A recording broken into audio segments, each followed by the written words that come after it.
Assalamualaikum warahmatullahi wabarakatuh. Bertemu di pembelajaran kelas 12 perusahaan dagang. Pada kali ini saya akan melanjutkan materi yang kemarin.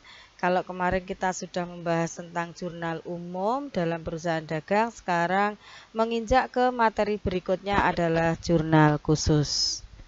Jurnal khusus yang sering disebut dengan nama spesial jurnal adalah jurnal yang dirancang secara khusus untuk mencatat transaksi yang bersifat sama dan sering terjadi atau berulang-ulang dengan tujuan agar dapat bekerja secara efektif dan efisien. Macam-macam jurnal khusus ada 4. Jurnal penerimaan kas untuk mencatat transaksi penerimaan kas. Jurnal pengeluaran kas untuk mencatat transaksi pengeluaran kas. Jurnal pembelian untuk mencatat transaksi pembelian secara kredit. Jurnal penjualan untuk mencatat transaksi penjualan barang dagangan secara kredit. Perbedaan antara jurnal khusus dan jurnal umum. Kalau jurnal umum biasanya terdiri atas 2 kolom, sedangkan kalau jurnal khusus terdiri atas banyak kolom. Jurnal umum untuk mencatat transaksi yang bersifat insidental, sedangkan jurnal khusus untuk mencatat transaksi yang bersifat sama atau sering terjadi. Jurnal khusus diantaranya yang pertama, jurnal penerimaan kas atau cash receipt journal, di mana transaksi yang dicatat dalam jurnal penerimaan kas antara lain penjualan tunai, penerimaan perlunasan piutang, penerimaan pendapatan, misalnya pendapatan bunga, dividen, sewa, dan lain-lain. Kemudian retur pembelian secara tunai. Jurnal penerimaan kas bisa kalian lihat kolomnya di bawah ini adalah ada tanggal, kemudian nomor bukti, perkiraan, kemudian referensi, kas, potongan penjualan, ini berada di kolom debit semua. Kemudian piutang dagang, penjualan, kolom serba-serbi itu masuk dalam kelompok kredit. Yang kedua adalah transaksi pengeluaran kas atau cash payment journal, di mana transaksi yang dicatat dalam jurnal pengeluaran kas antara lain pembelian secara tunai, pembayaran atau perlunasan utang dagang, pembayaran beban-beban, retur penjualan secara tunai, pengambilan uang untuk keperluan pribadi atau privé. Kolom untuk jurnal pengeluaran kas adalah ada kolom tanggal, nomor bukti, perkiraan, referensi, kemudian kolom debit terdiri atas utang dagang, pembelian, dan kolom serba-serbi. Sedangkan kolom kreditnya ada kas dan potongan pembelian. Yang ketiga ada jurnal penjualan atau purchase journal, di mana transaksi yang dicatat dalam jurnal pembelian antara lain pembelian barang dagangan secara kredit, pembelian perlengkapan, peralatan, atau aktiva lain yang secara kredit. Kemudian di dalam jurnal pembelian kolomnya ada tanggal, nomor faktur, perkiraan yang dikredit, kemudian yang didebet kolom debitnya, ada pembelian, kemudian kolom serba-serbi, yang kredit adalah utang dagang. Ini untuk jurnal pembelian. Kemudian jurnal penjualan yang keempat. Kolomnya adalah di sini ada tanggal, kemudian nomor faktur, perkiraan yang didebet, kemudian syaratnya penjualan, kemudian debit atau kredit, isinya adalah kelompok piutang dan penjualan. Karena dari arti jurnal penjualan sendiri adalah buku jurnal yang digunakan untuk mencatat semua transaksi penjualan barang dagangan secara kredit. Jadi untuk semua penjualan secara kredit masuknya dalam kolom penjualan. Sehingga di sini untuk kolomnya lebih mudah.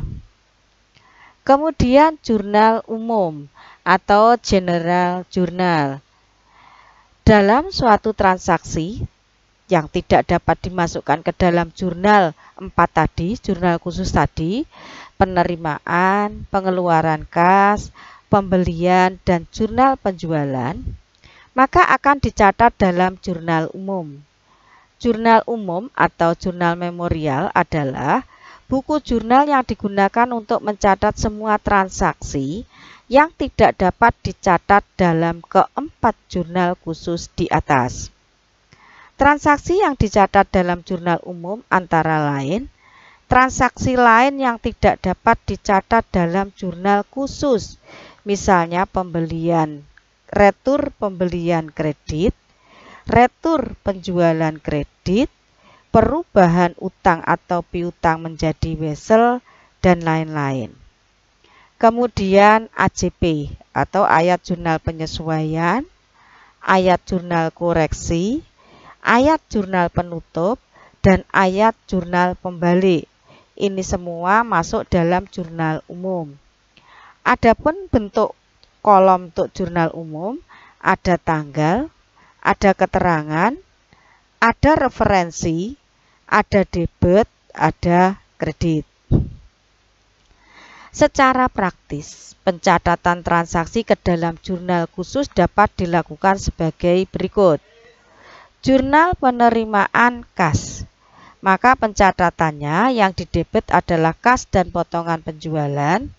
Kemudian akun yang dikredit adalah penjualan, piutang dagang, serba-serbi atau rekening lain, pendapatan, retur pembelian, utang bank, dan sebagainya. Kemudian jurnal pengeluaran kas, pembelian, utang dagang, serba-serbi atau rekening lain, beban perlengkapan, peralatan, retur penjualan, dan sebagainya. Kemudian akun yang dikredit adalah kas dan potongan pembelian. Kemudian untuk jurnal pembelian, akun yang didebit ada pembelian, serba-serbi atau rekening lain, perlengkapan, peralatan, dan aktiva lain. Kemudian yang dikredit adalah utang dagang. Kemudian jurnal penjualan. Yang didebit adalah piutang dagang, yang dikredit adalah penjualan. Kalau penjualan umum atau memorial, yang didebit adalah utang dagang, retur penjualan, kemudian akun lain yang perlu didebit. Kemudian untuk akun yang dikreditnya adalah piutang dagang, retur pembelian, dan akun lain yang perlu dikredit. Ini tadi adalah pencatatan transaksi ke dalam jurnal khusus. Kemudian lanjutnya adalah buku besar pembantu. Dalam perusahaan dagang ada dua macam buku besar, yaitu buku besar utama atau ledger dan buku besar pembantu atau subsidiary ledger. Buku besar pembantu adalah buku tempat mencatat informasi lain yang diperlukan di samping informasi yang terdapat pada buku besar utama. Secara singkat, buku besar pembantu merupakan pencatatan secara rinci nama-nama pelanggan beserta jumlahnya dari perkiraan buku besar umum. Adapun macam buku besar pembantu dalam perusahaan dagang antara lain sebagai berikut. Yang pertama, buku pembantu piutang dagang adalah buku tempat mencatat rincian piutang perusahaan menurut nama pelanggan atau debitur. Buku pembantu utang dagang adalah buku tempat mencatat rincian utang perusahaan menurut nama kreditur.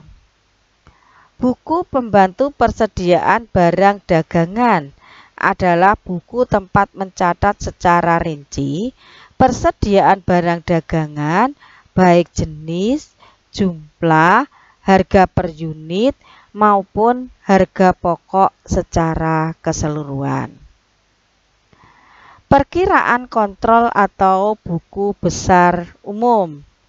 Yang pertama, piutang dagang itu masuk dalam buku besar pembantu piutang dagang. Misalkan piutang dagang Nadia Bandung, piutang dagang Sabir Solo, piutang dagang Faizah Klaten. Ini untuk buku pembantunya. Utang dagang juga gitu, utang dagang PT ABC Semarang, utang dagang Toko Samir Solo, utang dagang Toko Gurun Bandung. Persediaan barang dagangan berarti persediaan gula, persediaan beras, persediaan kedelai, persediaan minyak goreng. Kemudian sumber pencatatan buku besar pembantu. Setelah mencatat transaksi ke dalam jurnal khusus, langkah berikutnya adalah memindahkan atau memposting buku besar, baik buku besar utama maupun buku besar pembantu.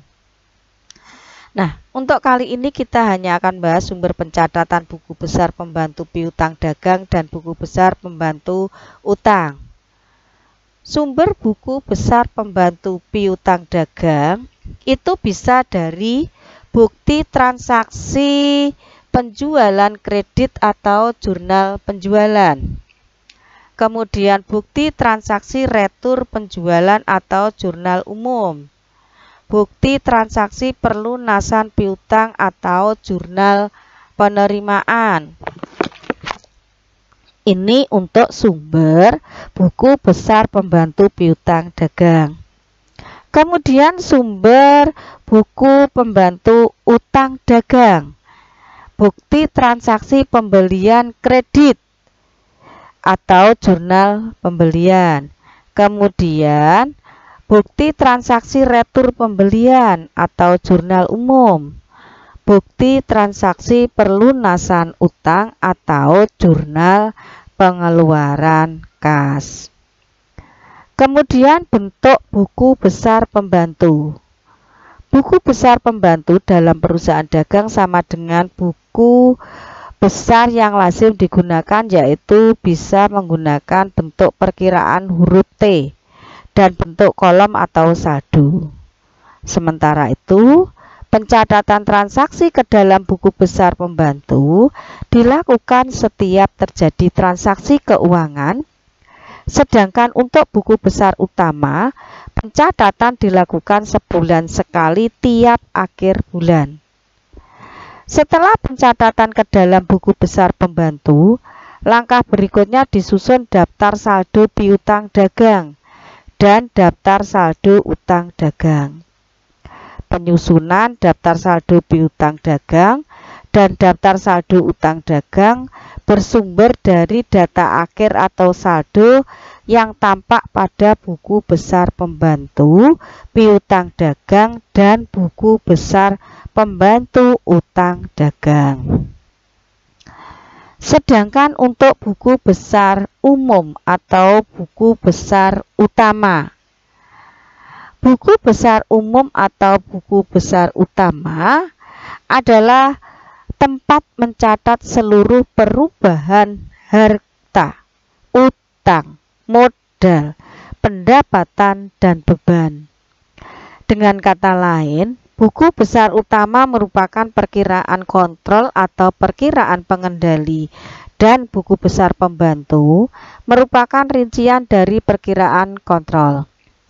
Jadi, buku besar umum atau ledger adalah kumpulan perkiraan-perkiraan yang berfungsi sebagai tempat untuk mencatat perubahan harta, utang, modal, pendapatan, dan beban.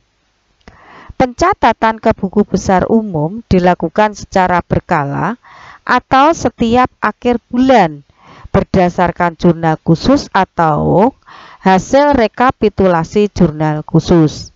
Sedangkan pencatatan buku besar pembantu dilakukan setiap terjadi transaksi berdasarkan buku transaksi. Lanjut sekarang ke posting buku besar umum atau buku besar utama. Posting adalah proses memindahkan catatan dari jurnal buku besar. Maaf, di sini pemindahan catatan dari jurnal ke buku besar. Jadi dari jurnal dulu masuk ke buku besar. Adapun langkah-langkah melakukan posting atau memindah bukukan dari jurnal khusus ke buku besar utama adalah sebagai berikut. Yang pertama, menutup jurnal khusus dengan cara menjumlahkan angka dalam kolom masing-masing perkiraan. Yang kedua, memindahkan ke dalam buku besar dari hasil penjumlahan tersebut sesuai dengan perkiraan yang digunakan, baik sebelah debit maupun sebelah kredit. Mengisi kolom referensi pada jurnal khusus dengan memberi tanda cek atau nomor, kode perkiraan, dan mengisi kolom referensi pada buku besar dengan nomor halaman judul. Sehingga di sini untuk jurnal penerimaan kas dengan kode JKM, jurnal pengeluaran kas dengan kode JKK, jurnal penjualan dengan kode JP, jurnal pembelian dengan kode JB, jurnal umum dengan kode JU. Kemudian tanggal posting yang digunakan adalah tanggal akhir bulan yang bersangkutan. Kemudian bentuk buku besarnya sama dengan buku besar yang lazim digunakan. Demikian materi kita hari ini. Kalian bisa membuka kembali buku modul yang telah disiapkan oleh sekolah untuk lebih memahami materi kita hari ini. Terus semangat dalam belajar, jaga kesehatan, dan sukses selalu. Saya akhiri. Wassalamualaikum warahmatullahi wabarakatuh.